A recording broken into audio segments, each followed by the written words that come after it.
Hey guys, welcome to video number 2 on the 18th Century Longboat.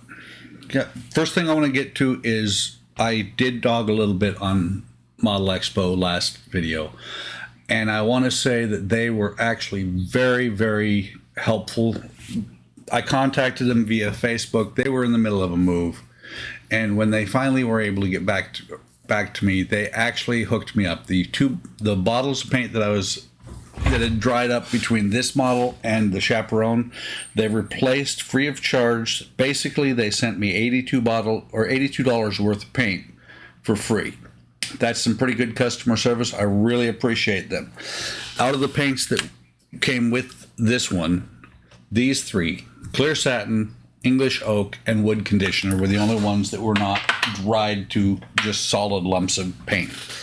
So they sent me for this one Hull Copper Red, bright red trim, white, spar black, and primer. I'm really happy with that. So I apologize to Model Expo if I ran you down in my last video on this kit, but I was a little bit upset. So here's where I'm at so far. Progress is slow. First thing I had to do was put together the false keel along with the bulkheads right now. These bulkheads will get cut out and they will become framing instead, and then the actual keel. Along with that, I did what's known as a not a rat line, I forget what it's called. Basically it's a gap down here, it's a gap down here. I think it's a rabbet, where the hull pieces will fit down inside underneath the actual keel. Some parts that go on here. It's going along well. It's very slow work because first I'm bending these, then I'm gluing them a section at a time. Got a couple of spots where I'm going to have to do some fill with some wood putty. Not a big deal. I've actually tried sanding down after I put the first two pieces on. I sanded it down a little bit. It's going to come out really well. I've just done a rough cut back here to line these up. Still got probably about another 6 or 7 strips to line the hull, and it'll be done. At this point, I'm not planning on coming up from the bottom. I'm just going to go down until it fits and cut them to fit. So that's the keel, or that's the main frame of the boat. And it was, before I put the stripping on, it was really it flexed really bad. And you can see here I'm going to need to do some sanding on the top. Those parts came out of this sheet here, pretty solid. They actually provide you some extra parts, like this is part of the keel, the front end of the keel. These are actually going to go, these are going to go back here to fill in this gap right here, because this is actually not supposed to be at an angle. This will be straight down. And here's all the bulkheads, which are going to become frames along with the rest of the keel. This is the rudder, the stand, and I don't remember if I showed all these parts or not. The stand, I'm not sure what this is for. I haven't gotten that far in the instructions, but it's going to go somewhere on there. And I showed all the slats. These are the slats that I've been using so far. These are a little bit thicker. I'm not sure where they're going to go. Still got a whole bunch of dowels. And some of the, still got the wire, the brass wire. Not positive what it's going to be for yet. More slat or more wood strip. I know that one of the dowels is going to be for the mast. This I'm not positive yet. Lots to go still on this model.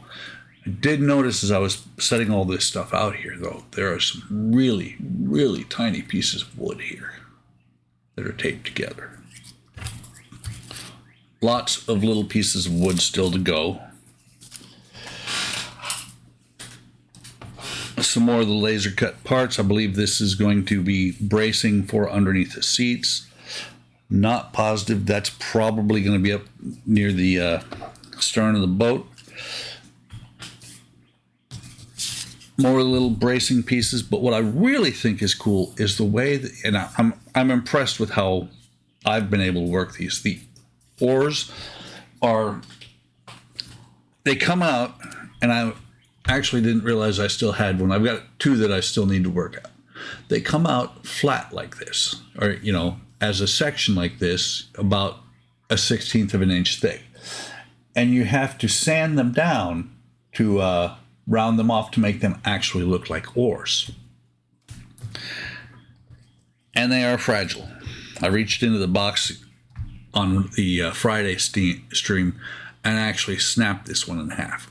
Fortunately, they give you several, and I've actually got two that are broken already, or broken. This one I should be able to repair. This one was a little bit more straight break. I've repaired it, but it's not perfect. It needs to be sanded off. This one I've started working on the blade for the oar itself. I'm really happy the way that came out. I've got to do the rounding on the rest of this. By the way, if you don't have them, these are awesome. This is a flexi file. It is great for rounding edges off, like on these oars. Let me show you real quick. So right here, unworked piece, and you just run it back and forth a little bit, and it starts, you roll it a little bit while you're doing it, and it starts to round that piece out. Starts to end up a little bit rounder. I also did it here on the blades themselves. And then with a lot of, well, not a whole lot of work, but if you work on it, you end up with the blades that really look, to me, they look fantastic. Even down to a little handle there on the end. This one's a little bit flat still, but once they're all done, they're going to look fantastic. They're actually stacked up there on the boat like that. And then, didn't open this last time. Lots and lots of fittings. A little bit of thread, rigging blocks, dead eyes, more thread, brass pins. Not sure what this is. It chain? No, these are balls that would be used to make a chain. This is actually wire here. Few brass nails, an anchor that actually has to be put together, and this is a little bit thicker thread. I think I showed this as well last time, not positive, but something I did pick up that I think is really awesome, especially when you're trying to figure out which of the dowels or which of the wooden slats to use. If it says, and it's both English and metric. Unfortunately, the dowels are all in inches. But if it says to use a 0.5 or a 1 millimeter by 4 millimeter, what you can do is you put your piece in here and see this. See if you hang on. So you can see this slot here is for the 0.5. Actually, there, that's better. You put it in here, and you know that it's 0.5 thick. And if you want to make sure it's 4 millimeters, this is actually thinner than 4 millimeters. I think this is going to end up being about 2.5. Picked it up on Amazon for $5. I'm really happy. Happy with it. Plus, it's a square, so line up like the bulkheads. You can use it for that.